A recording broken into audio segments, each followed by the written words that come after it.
విమానంలోని air hostess మీదకు ఒక్కసారిగా monster వచ్చి ఈమె శరీరంలోకి దిగుతుంది. అయితే ఈ ఎయిర్ హోస్టెస్ ఎదురుగా ఉన్న కుర్రాడిని మాట్లాడొద్దని సైగ చేస్తుంది. వెంటనే ఆ మాన్స్టర్ ఈ ఎయిర్ హోస్టెస్ ను లాక్కెళ్లిపోతుంది. అయితే అక్కడున్న వారంతా భయపడుతూ ఉంటారు. కానీ చప్పుడు చేస్తే ఆ మాన్స్టర్ వచ్చేస్తుందని వీరంతా సైలెంట్ గా ఉంటారు. ఇంతలో ఈ చెడ్డ కుర్రాడు అక్కడే ఉన్న ఒక అమ్మాయితో మనం పారాచూట్స్ వేసుకుని ఇక్కడ నుండి పారిపోదామని ప్లాన్ వేసుకుంటారు. ఇదంతా అక్కడే ఉన్న ఈ కుర్రాడు చూస్తాడు. అయితే ఈ చెడ్డ కుర్రాడు ముందు నేను వెళ్ళాక నా వెనకాలే నువ్వు కూడా దూకేయమని చెప్తాడు. అలా వీరిద్దరూ వెళ్లిపోతూ ఉండగా తన గర్ల్ ఫ్రెండ్ ని వెతుక్కుంటూ ఈ కుర్రాడు వస్తాడు. ఇంతలో శబ్దం వచ్చేసరికి ఆ మాన్స్టర్ మళ్లీ వీళ్ళ దగ్గరకు వచ్చేస్తూ ఉంటుంది. అప్పుడు ఈ అమ్మాయి కావాలనే తన బాయ్ ఫ్రెండ్ ను ఆ మాన్స్టర్ మీదకు తోసేస్తుంది.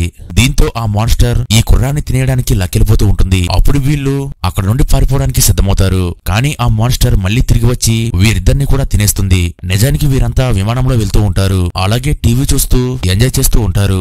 ఇదే సమయంలో నిద్రపోతున్న ఈ కుర్రాడికి ఒక్కసారిగా మెలకువ వస్తుంది. అలాగే చుట్టూ చూసేసరికి తన స్నేహితులంతా ప్రాణాలతోనే ఉంటారు. అలాగే తన శరీరం కూడా చూసుకోగా ఇదంతా తనకు వచ్చిన కళ అని అర్థమవుతుంది. అయితే తన గర్ల్ ఫ్రెండ్ ఇతన్ని మోసం చేసిందని ఇతడికి ముందుగానే అర్థమవుతుంది. అలాగే ఇతడు బయటకు చూసేసరికి ఆ మాన్స్టర్ విమానం దగ్గరకు రావడం కనబడుతుంది. తర్వాత ఏమైందో తెలియాలంటే వీడియో లైక్ చేసి నెక్స్ట్ పార్ట్ కామెంట్ చేయండి.